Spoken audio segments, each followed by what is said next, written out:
कौन लेके तो कर लेते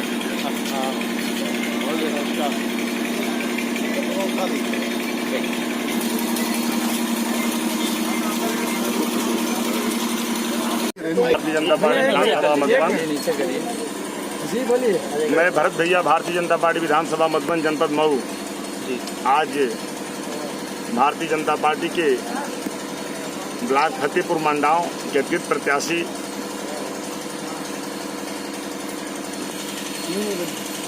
मीनू सिंह पत्नी प्रवीण कुमार सिंह उर्फ शुभम सिंह का नामांकन भारतीय जनता पार्टी के अतिरिक्त उम्मीदवार के रूप में हम सभी ने कराया है। इस अवसर पर भारतीय जनता पार्टी के सभी जनपद के पदाधिकारी, मंडल के पदाधिकारी, बूथ स्तर के कार्यकर्ता आए हैं और हमारे बीच में हमारे साथी उत्तर प्रदेश सरकार के पूर्व मंत्री उत्पल राय जी उपस्थित हैं। हमारे क्षेत्र के माननीय मंत्री दारा सिंह चौहान के प्रतिनिधि के रूप में श्री प्रकाश उपाध्याय जी भी उपस्थित हैं। मैं निश्चित रूप से कह सकता हूं कि गांव से लेकर पंचायत से लेकर पार्लियामेंट तक पार्टी के संकल्प को परिभाषित करते हुए फतेहपुर मंडाओं में भारतीय जनता पार्टी का ब्लॉक प्रमुख 10 तारीख को विजय प्राप्त करेगा। इस आशा और विश्वास के साथ हम सभी नामांकन में उपस्थित हैं।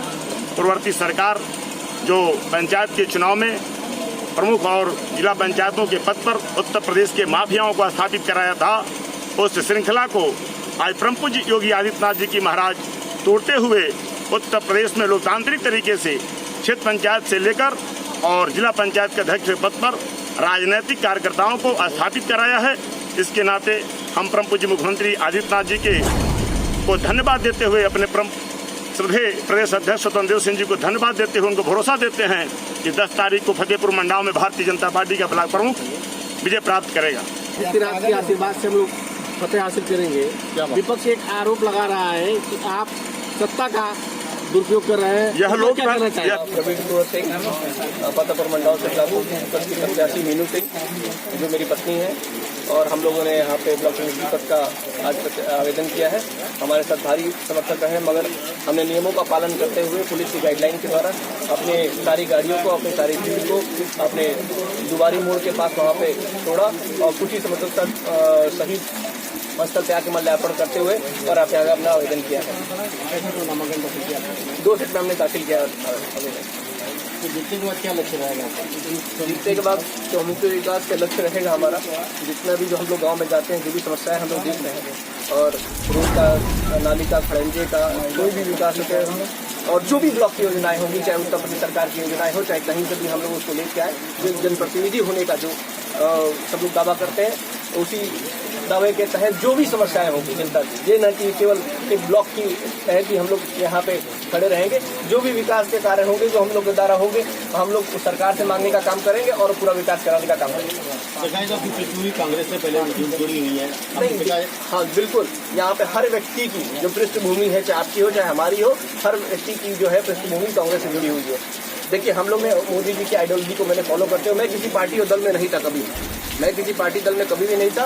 मैं पहली बार की पार्टी ज्वाइन किया हूँ, भारतीय जनता पार्टी को, और मोदी जी के मैं आदर्शों को, मैंने आइडियोलॉजी को फॉलो किया है। फॉलो करते हुए और मैंने पार्टी को ज्वाइन किया है, अपनी पत्नी को भी ज्वाइन कराया है, और ब्लॉक प्रमुख के लिए मैंने पहली बार आवेदन किया है यहाँ पे, और आने वाले भविष्य में देखते हैं राजनीति और क्या आगे।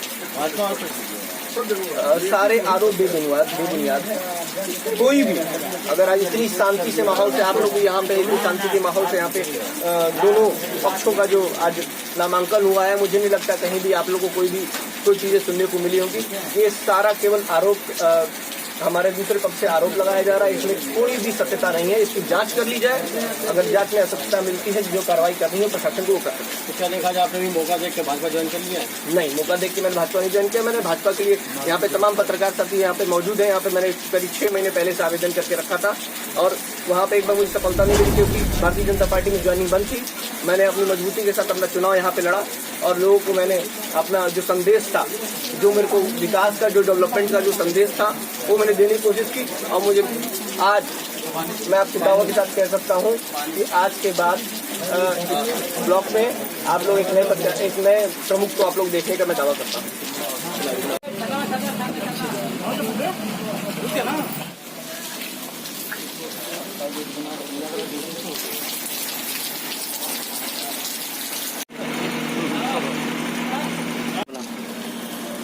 परिचय दीजिए। अपना परिचय बताइए।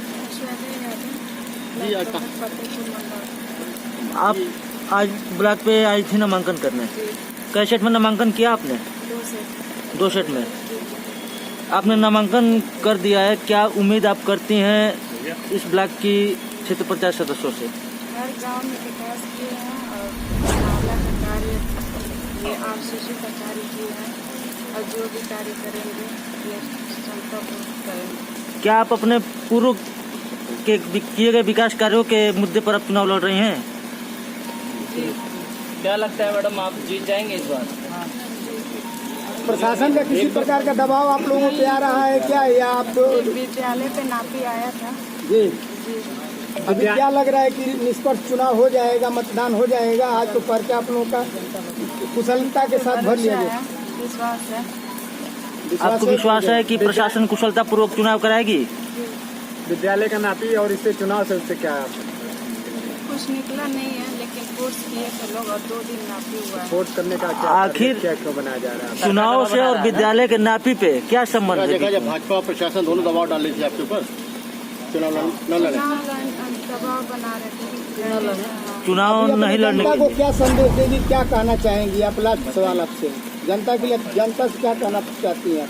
आपने जो भी कार्य होंगे उसे निशंता पूर्ति करने का कोशिश में मैं आई हूँ और लगातार क्षेत्र में हम लोग काम कर रहे हैं। कहीं ऐसा नहीं है कि जहाँ क्षेत्र में काम नहीं हुआ है। समाजवादी पार्टी की सरकार में सब लोग आप जानते हैं कि जो काम समाजवादी पार्टी के राष्ट्रीय अध्यक्ष माननीय अखिलेश यादव जी ने अपने मुख्यमंत्री काल में किया वो कोई नहीं कर पाया। जिस रेखा को अखिलेश यादव जी ने खींच दिया उस रेखा को अभी उत्तर प्रदेश के मुख्यमंत्री जी नहीं लांघ पाए हैं और न लांघ पाएंगे। अब इनका समाप्ति की ओर है।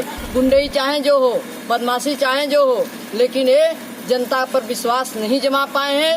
जनता 2022 में अखिलेश यादव जी को मुख्यमंत्री बनाने जा रही है, संकल्प लिया है। क्या आपने जो कहा कि ये गुंडई भी उतर आई है, वर्तमान सरकार का ये दावा है कि ये अभी आपने देखा जिला पंचायत के चुनाव में आपके सामने है, कोई से छुपा नहीं है। और आप लोकतंत्र के तीसरी मीडिया हैं, तीसरी आंख है और आप लोकतंत्र का है विश्वास। आप पर विश्वास है लोकतंत्र? फ्री होकर चुनाव नामांकन दाखिल करने नहीं, आपने देखा लोकतंत्र में, आपने देखा ये लोकतंत्र का भारतीय जनता पार्टी मर्यादा ही नहीं रख रही है।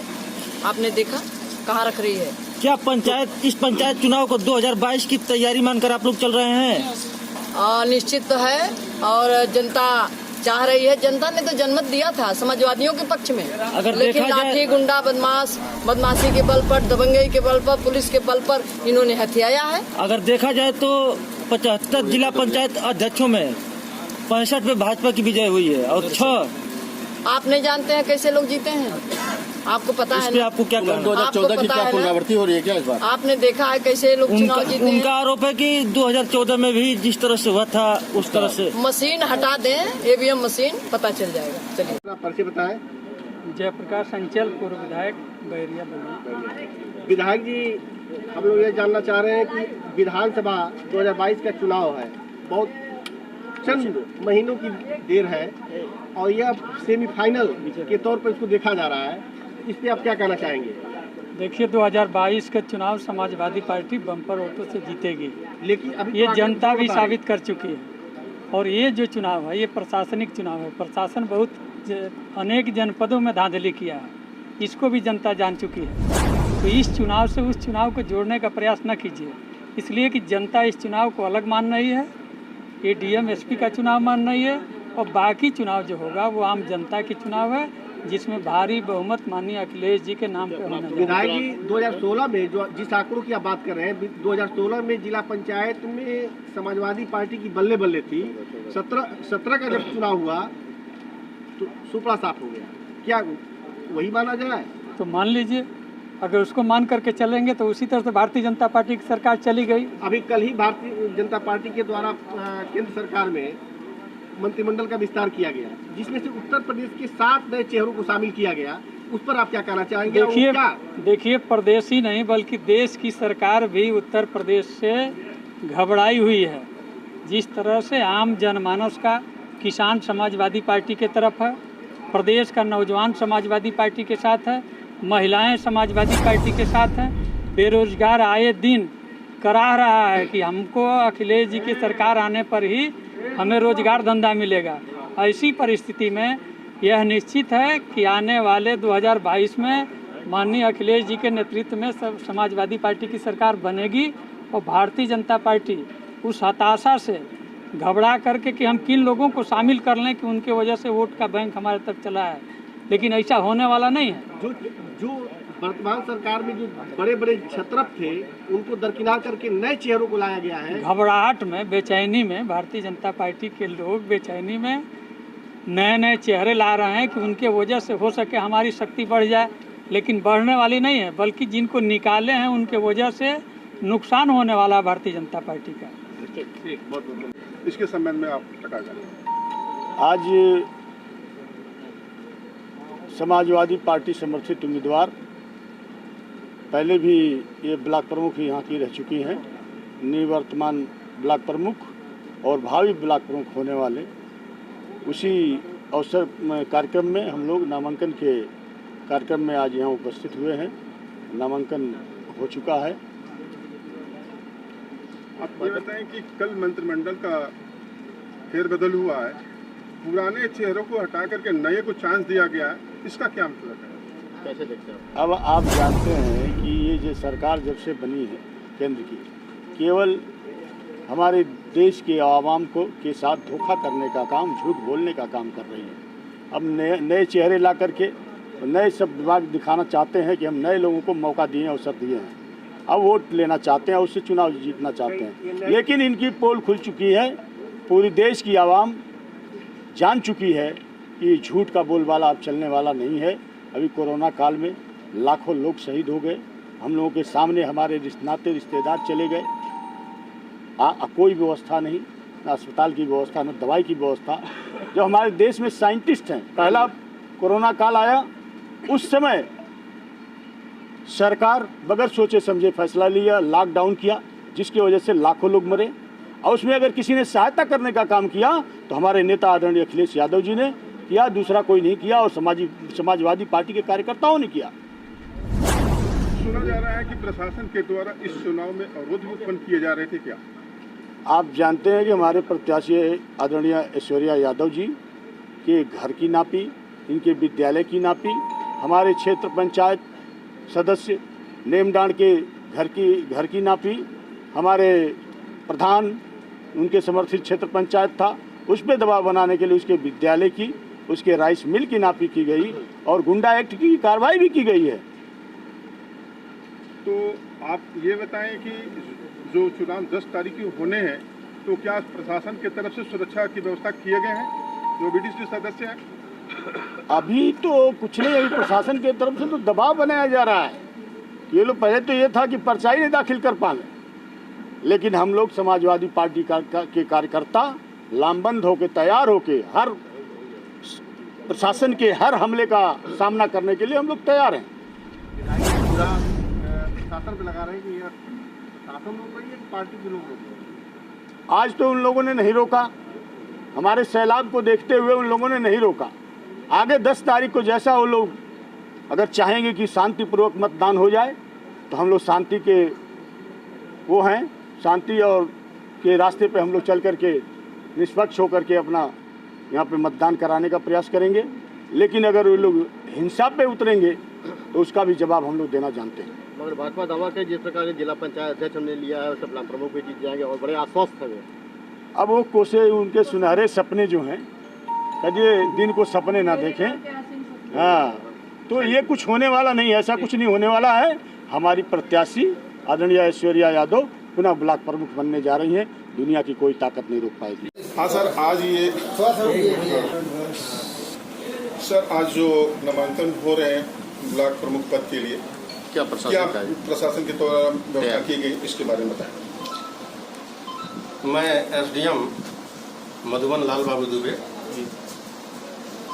ब्लॉक मुख्यालय फतेहपुर मंडाव में आज नामांकन की प्रक्रिया 11 बजे से 3 बजे तक होगी और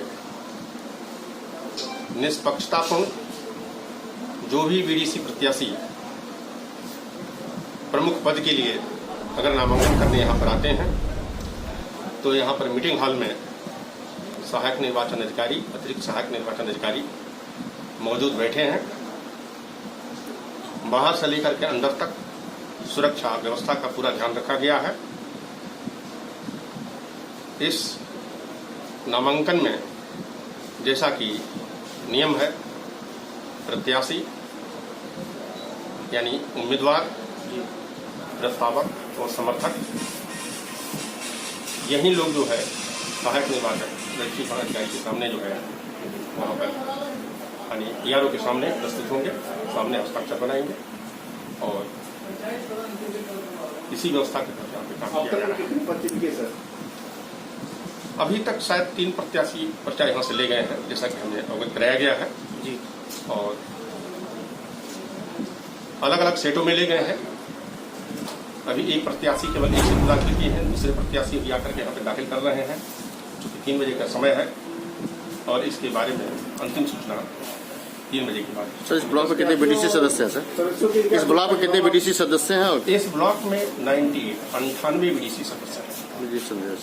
प्रत्याशियों सदस्यों के लिए सुरक्षा के बाबत क्या इंतजाम किए गए? आप बाहर से आए होंगे, देखते होंगे, आपको भी आने में दिक्कत महसूस की जा रही होगी कि सुरक्षा व्यवस्था लगी है कि नहीं लगी हुई है।